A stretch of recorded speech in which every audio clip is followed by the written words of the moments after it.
At it again, and yes, we got the new camera finally hooked up, and hopefully we don't have any issues. But I'm definitely at this point expecting something to go wrong at some point, so I'm gonna apologize in advance. All right, I'm sorry for whatever happens whenever it happens. All right, but before we also get into the video, I do want to remind you guys, beware of a scammer in my comment section.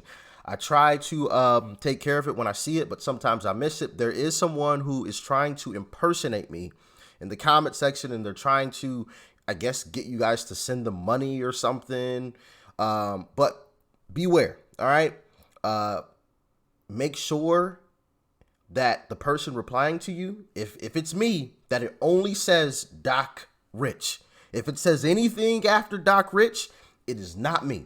If it says like Telegram, I think I've seen, or, you know, WhatsApp or something like that, do not reply to it at all. And please help me police the comment section, because I don't want anybody to get scammed and then, you know, obviously be out of money in times like right now. And then on top of that, be angry at me, thinking it was me that scammed them.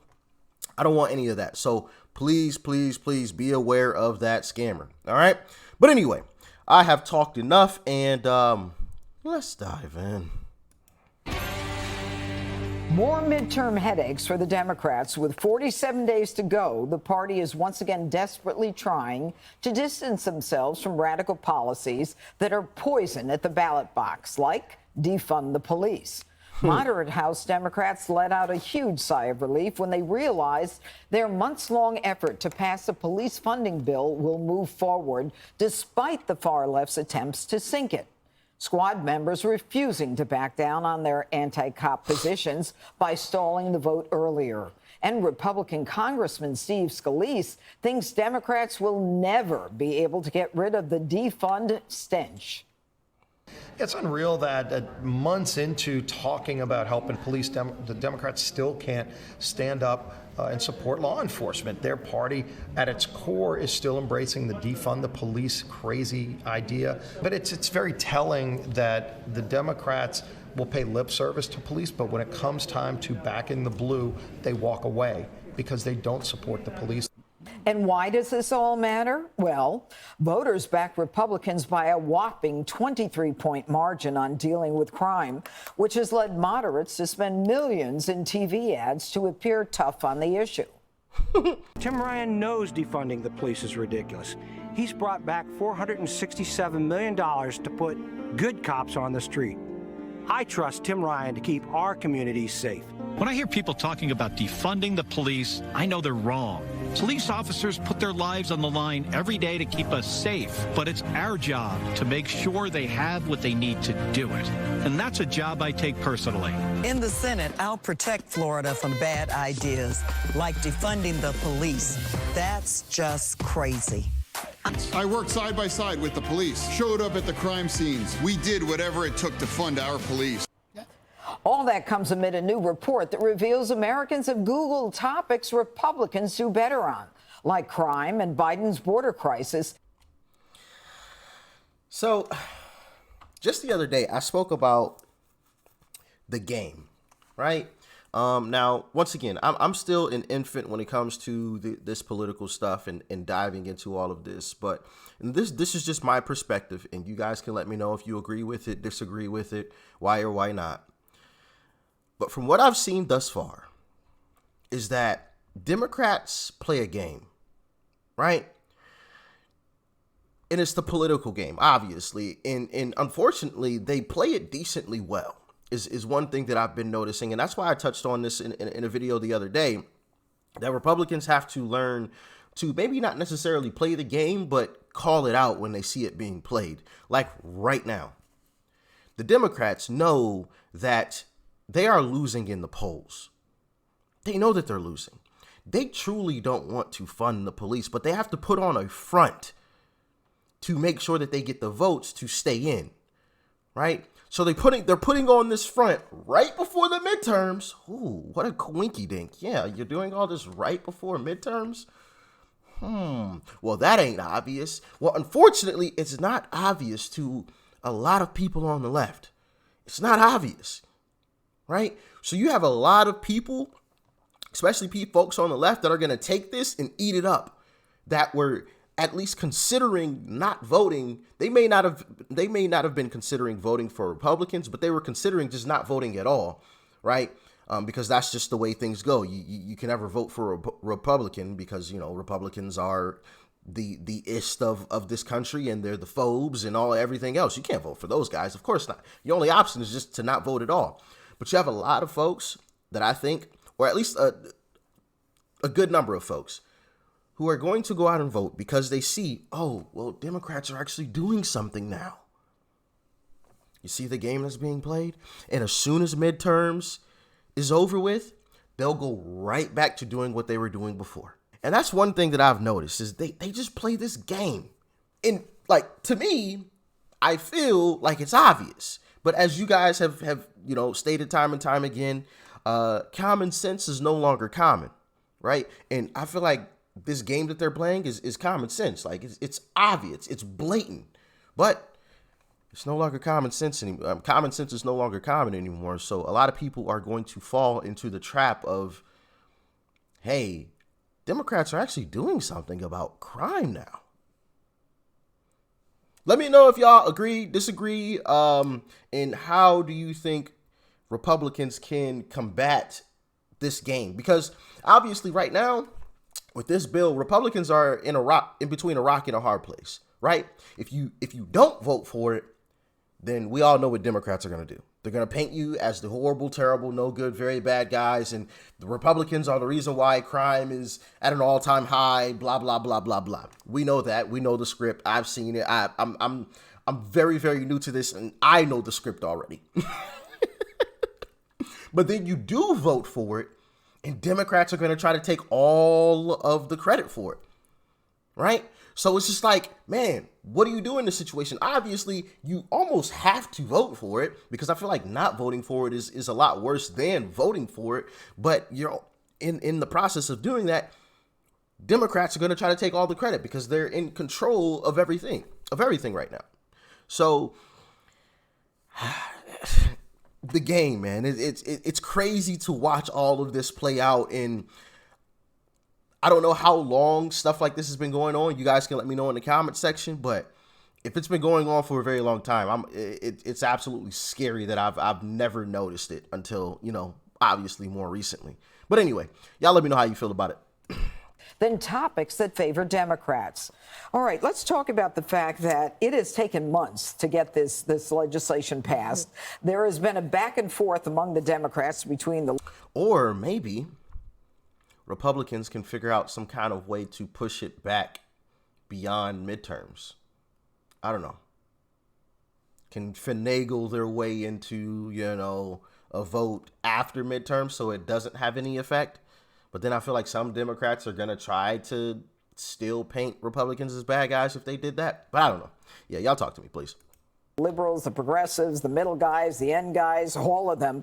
And it looks like today it will pass, Dana. And it appears that their funding, these bills, are primarily going to smaller police departments. But every one of the bills has some kind of limitation of some sort on the police. Well, it's sort of like Infrastructure Week was during the Trump administration. It was like every week was going to be Infrastructure Week. At the very beginning, when they lost, when the Democrats didn't win as many seats as they thought they would in 2020, the moderate Democrats said, we've got a problem. And one of our big problems is this defund the police narrative. So they could have passed this back in June and not had the entire summer of being branded as anti-police. They'll pass it today. One of the things is that, for example, smaller suburban and rural police forces are going to get some money in this. It just got 360 votes. And I understand that's just because they think that the big police departments tend to get the most money. So this will pass. I just don't think that it's going to do enough to change the branding that happened over the past 3 months. And it's also because they've still got the squad. They still got the statements. You still got the things that you can use. But it's also not just about the money. It's about the attitude towards police and them feeling like they have what they need, including the indemnification that they're asking for.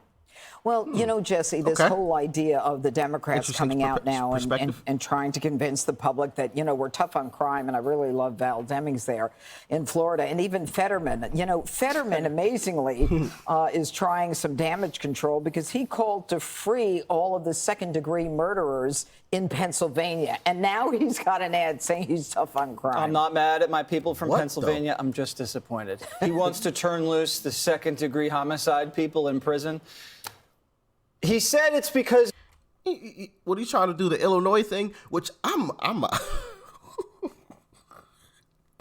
you know, I feel bad for my brothers and sisters in Illinois. But yeah, I'm waiting for January 1st to come around and see how that one all plays out. Woo! That is going to be very, very interessante, to say the least. But anyway, let's jump back in. if you look at what they've done in prison, then maybe we should give him a shot. And one guy, he said, learned yoga in prison, Judge. Well, that's a reason to let him go. So now he's limber Wow. enough to be turned loose on community so he can murder again. He chased a black man around out of town with a loaded shotgun. Got a little pushback for that. So his response, I'm going to let out all of the second-degree murderers from prison. Like, he thinks he's going to repent to the black community by letting out murderers. Does he assume that all the murderers are black in prison? And does he assume that black Americans want murderers to be turned loose in their neighborhoods? The guy's a lunatic. There are two wedge issues in the country. You said it at the top. It's immigration and it's crime. And the Democrats are infighting on both of those issues, and Republicans have to push this hard. I can't even make sense on what they voted for.